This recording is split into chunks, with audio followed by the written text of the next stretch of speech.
नमस्कार दोस्तों, स्वागत है आपका अपना चैनल ड्रीम सक्सेस में।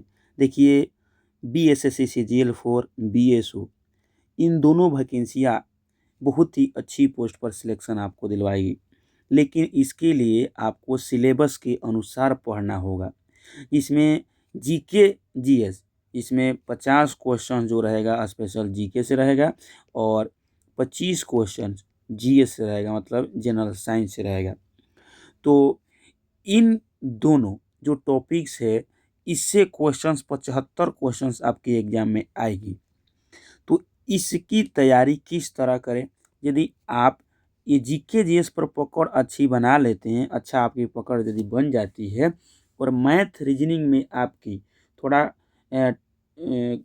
पकड़ अच्छी नहीं भी है, यदि आप 75 मैथ रीजनिंग में यदि 60 भी करते हैं और जीके जीएस में यदि आप 60 कर लेते हैं, तो आपकी 120 स्कोर हो जाएगी और आसानी से रिजल्ट हो जाएगी, सिलेक्शन हो जाएगी।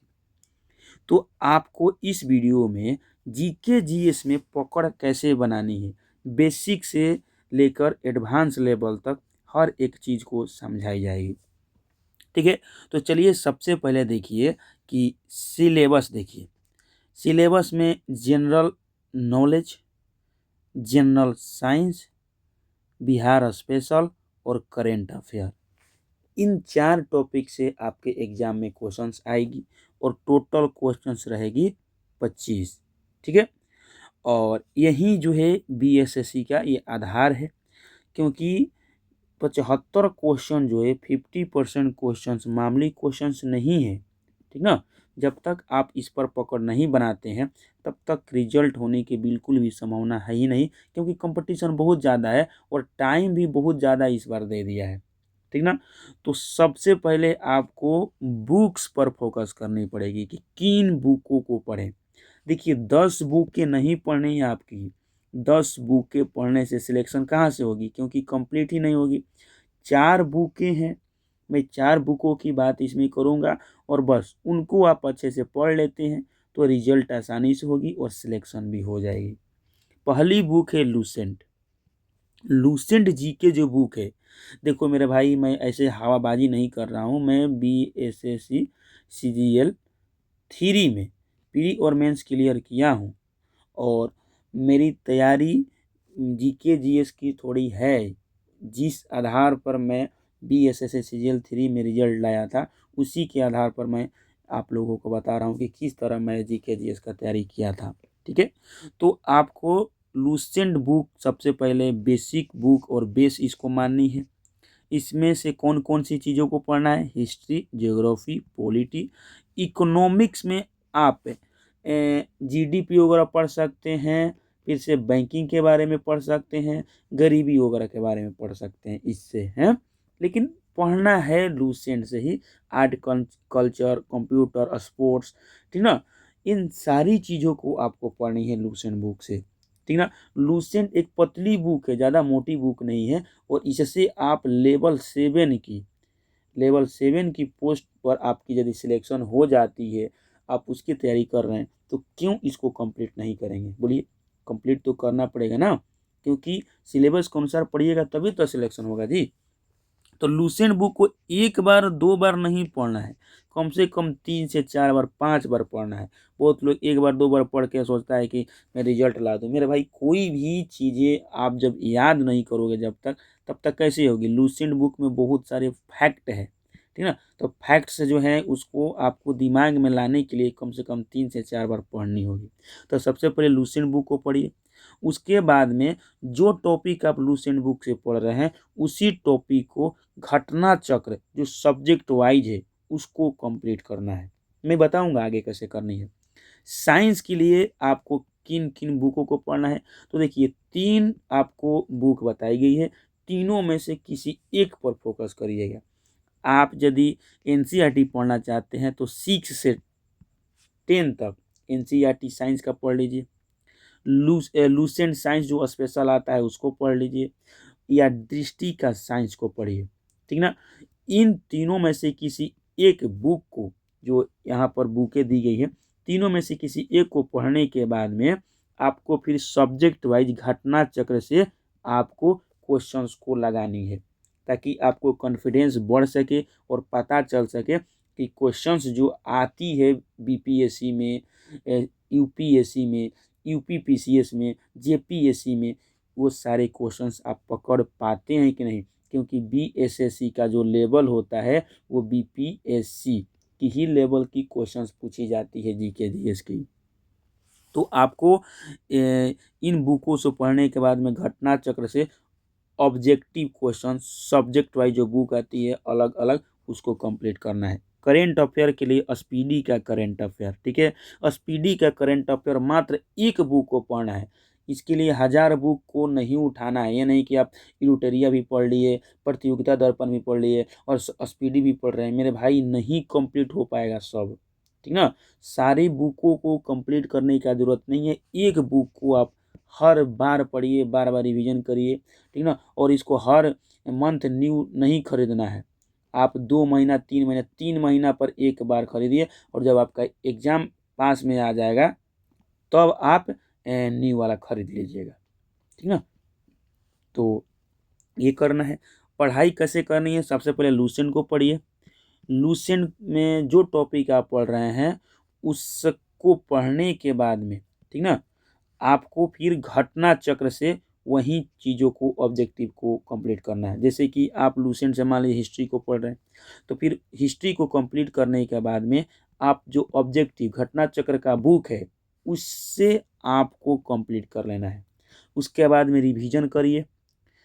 इतना करने के बाद में आपको रिवीजन करना है, और रिवीजन के साथ में आपको पीवाईक्यू भी देखनी है कि क्या आप जो पढ़े हैं वो सारे क्वेश्चंस जो हैं आपके पीवाईक्यू में आते हैं कि नहीं आते।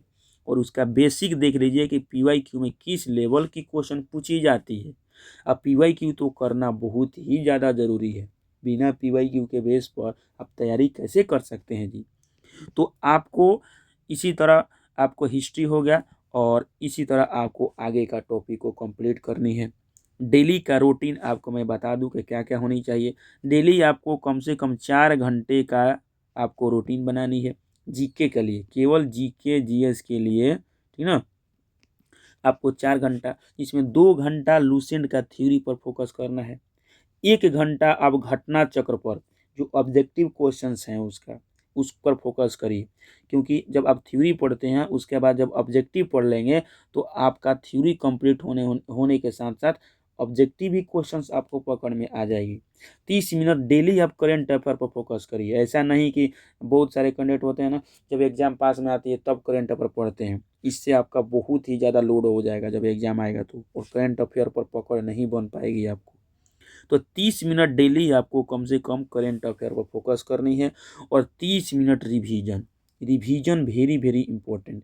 तो डेली आपको जो भी टॉपिक पीछे पढ़ चुके हैं उसका कम से कम 30 मिनट रिवीजन करना है, ठीक है। और अभी भी आपको ज़्यादा मतलब कि मेहनत कर, अभी भी ज़्यादा आपका टाइम नहीं हुआ है। ऐसा नहीं है कि अभी से आप स्टार्ट करोगे तो बीएसएससी सीजीएल नहीं पकड़ाएगा, अभी रीओपन होने वाला है, ठीक ना। तो रीओपन होगा, उसके बाद फॉर्म अप्लाई होगा, उसके बाद में डेटा इकट्ठा करेगा लोग, कितने कैंडिडेट लोग फॉर्म भरा है, उसके बाद में एग्ज़ाम होगा, एग्ज़ाम का डेट आएगा तब एग्ज़ाम होगा ना। तो आपके पास कम से कम अभी 3 से 4 महीना टाइम है, आसानी से आप इन सारी चीज़ों को कंप्लीट कर सकते हैं। नोट्स आपको बनाना बहुत ही ज़्यादा ज़रूरी है। एक आप नोटबुक खरीद लीजिए या कॉपी खरीद लीजिए, अब अलग अलग सब्जेक्ट के लिए नोट्स बनाइए। एक मोटी बुक खरीद लीजिए या आप एक छोटी सी बुक खरीद लीजिए। मैं तो बोलूँगा एक मोटी बुक खरीद लीजिए, और मोटी बुक में सब्जेक्ट वाइज कुछ कुछ पेजेज उसमें काउंट कर रख दीजिए, और जो भी फैक्ट्स हैं उसको उसमें रखिए जो आप भूल जा रहे हैं बार बार। ईयर्स को रखिए, आर्टिकल्स को रखिए, रिवर्स को रखिए, नेशनल पार्क को रखिए, ठीक ना। इन सारी चीज़ों को आपको कॉपी में नोट करके रखना है, ताकि जब आप रिवीजन करें तो आपकी हार्ड क्वेश्चन जो बार बार आप गलती करते हैं वो सारी चीज़ें आपकी सही हो सके, ठीक ना। उसके साथ में रिवीजन के समय जो बुक है, जो मोटी वाली बुक है उसको नहीं रखना है पास में। वही जो आपकी नोटबुक है, जो कॉपी है, जिससे आप अपने डाउट वाले क्वेश्चंस को लिखे हैं जिसमें, उसी को रिवीजन करिए। जब आपकी इस तरह का तैयारी हो जाएगी तो मेरे भाई आपकी जो नोटबुक है उसमें आपकी हर एक चीज़ आपके नोटबुक में हो जाएगी जो आपको फंसती है, जो आपको परेशान करती है। तो रिवीजन के टाइम में आपको नोटबुक क्या ही ज़रूरत पड़ेगा, मोटी मोटी बुकें पढ़ने का ज़रूरत नहीं पड़ेगी यदि आप इस तरह नोटबुक बना लेते हैं तो।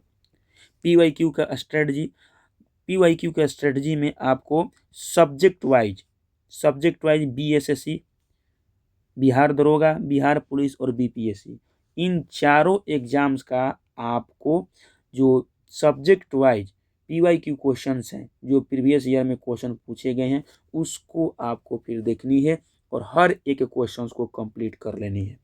बहुत सारी बुकें हैं जो बिहार की एग्जाम्स की हर एक क्वेश्चंस को कलेक्शन करके देती हैं। मार्केट में जाइए, आपको मिल जाएगा, ठीक है ना। टेंशन नहीं लेना है कि कहाँ से ऐसी चीज़ें लाएंगे।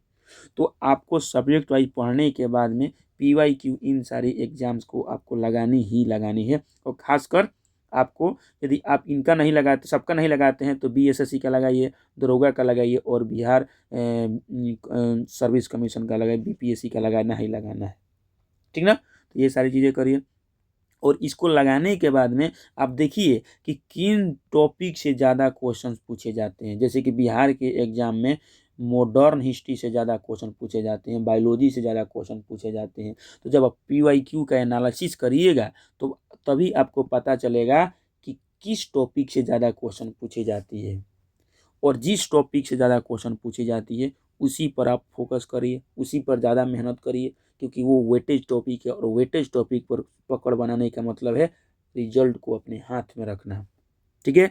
तो इस तरह आप स्ट्रेटजी बनाइए GK GS के लिए। और मेरे भाई 15 किताब के चक्कर में नहीं पढ़ना है, बस लूसेंट, घटना चक्र, स्पीडी का करेंट अफेयर और बिहार स्पेशल के लिए आप इडुटेरिया, ठीक ना, इडुटेरिया का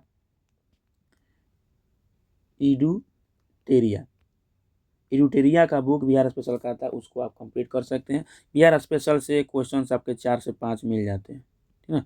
4 से 5 क्वेश्चन, 10 भी क्वेश्चन मिल सकती है, ठीक ना, क्योंकि बिहार का एग्जाम है तो क्वेश्चन तो मिलेगी ही मिलेगी, ठीक है। तो बिहार स्पेशल के लिए आपको history, geography, economy, reverse, festivals, ठीक ना, इन सारी टॉपिकों को पढ़ना है। सेंसस से तो क्वेश्चंस आती ही आती है, डिस्ट्रिक्ट से भी क्वेश्चन आती है कि कौन सी डिस्ट्रिक्ट नेपाल का बॉर्डर से नहीं बनाता है, सबसे दक्षिणी बिहार का डिस्ट्रिक्ट कौन सा है। तो क्वेश्चंस बनती है बिहार से, तो आपको कंप्लीट करनी होगी, ठीक है। उसके बाद में जब आपका सिलेबस मैक्सिमम कंप्लीट हो जाए, पूरा तो नहीं लेकिन यदि 60-70% आपका यदि कवर हो जाता है, तो पहले सब्जेक्ट वाइज टेस्ट लगाइए, ठीक है ना।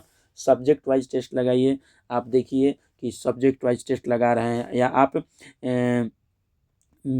घटना चक्र से ही यदि आप टेस्ट लगाएंगे, घटना चक्र का ही क्वेश्चंस को सॉल्व कर लेते हैं, तो आपको सब्जेक्ट वाइज टेस्ट लगाने की ज़रूरत नहीं पड़ेगी। उसके बाद में आप मॉक पर आइए। मॉक पर जब इतना कंप्लीट करने के बाद आइएगा ना, तो हर एक चीज़ आपकी कवर रहेगी और कुछ कुछ ही क्वेश्चंस, एक दो छिटे पुटे क्वेश्चंस ही आपको परेशान करेंगे। आपकी मतलब हर एक चीज़ यदि कवर रहेगा तो मॉक में अच्छा से अच्छा स्कोर आएगा, ठीक ना। तो आपको इन सारी चीज़ों पर फोकस करनी है। टेस्ट जब लगा रहे हो, जब मॉक लगा रहे हो, तो मॉक देने के बाद में गलत क्वेश्चंस को बार बार पढ़िए, दोबारा पढ़िए और देखिए कि क्वेश्चंस गलत क्यों हुआ है। क्या ये क्वेश्चंस गलती होने वाला था, या जल्दीबाजी में गलती हुआ है, या बाई मिस्टेक गलती हुआ है, क्यों गलती हुआ है, ठीक ना। और गलतियां से जब आप सीखिएगा तो वही आपकी सबसे बड़ी स्ट्रॉन्ग रणनीति होगी, ठीक ना। तो गलती से सीखना सबसे अच्छी आपका टीचर होता है। आपको समझनी है कि क्यों गलती हुआ है, और गलती पर पकड़ आप यदि बनाते हैं तो आपकी तैयारी मजबूत होती है, ठीक है। तो आपको इन सारी चीज़ों पर ध्यान देनी है। उसके बाद में देखिए सबसे बड़ी गलती बच्चे क्या करते हैं कि रोज़ न्यू न्यू बुक खरीदते हैं, न्यू न्यू मार्केट से बुक लेकर आते हैं और शुरू करते हैं पढ़ाई करने के लिए। रिवीजन नहीं करते हैं, PYQ को नहीं लगाते हैं, करेंट अफेयर को चाहते हैं कि आखिरी महीना में करें, और नोट्स नहीं बनाते हैं। और यही रणनीति उन लोगों का जो है रिजल्ट न आने का कारण बनती है। तो आप लोगों को ये सारी चीज़ों पर फोकस नहीं करनी है, इन सारी चीज़ों से दूर रहनी है, रिवीजन बार बार करनी है, PYQ को देखना है, बुक्स पर भी फोकस करनी है और करेंट अफेयर अभी से आपको हर महीना का याद करते चलना है। तो ये है आप लोगों का स्ट्रेटजी। बाकी आप लोग जितना मेहनत करोगे, जितना आप अभी मेहनत करोगे, एग्ज़ाम के टाइम में उतना आपको बेनिफिट होगा। तो एक बार फिर मैं आप लोगों को सक्सेस फार्मूला बता देता हूँ। सबसे पहले लुसेंट को पढ़िए, लुसेंट से जिस सब्जेक्ट को लुसेंट में पढ़ रहे हैं उसी सब्जेक्ट को आप घटना चक्र से कंप्लीट करिए, ठीक है। उसके बाद PYQ लगाइए, रिवीजन करिए और मॉक टेस्ट दीजिए। मॉक टेस्ट में जिस आपको कोई टाइप से, जिस टाइप या जिस टॉपिक से क्वेश्चंस आपके गलती हो रहे हैं उस पर फोकस करिए, उन क्वेश्चंस को दोबारा किसी दूसरे मॉक टेस्ट में, ठीक ना, मॉक टेस्ट माने प्रैक्टिस सेट में गलती ना हो ऐसा आप सुधार करिए, ठीक है। तो मेरे भाई ये आप लोगों के लिए एकदम सटीक स्ट्रेटजी वाली वीडियो है। इतना यदि आप अच्छे से करते हैं तो आपकी आसानी से 75 में 75 स्कोर ना हो तो 70 तो जरूर होगा मेरे भाई, ठीक ना। 75 में 75 तो मैं नहीं बोल सकता, क्योंकि 75 में 75 GK GS में लाना थोड़ा मुश्किल है, लेकिन 70 स्कोर आप आसानी से कर सकते हैं, ठीक ना। तो आप लोग यही रणनीति को अपनाइए और मेरे भाई एग्ज़ाम होगी, आप एग्ज़ाम की वेट मत करिए, क्योंकि एग्ज़ाम हो जाती है और रिजल्ट भी नहीं होती है, तैयारी नहीं रहती है। तो फॉर्म आई है, वैकेंसी आई है, तो एग्ज़ाम तो होगी ही होगी, तैयारी आपकी बूस्ट होनी चाहिए।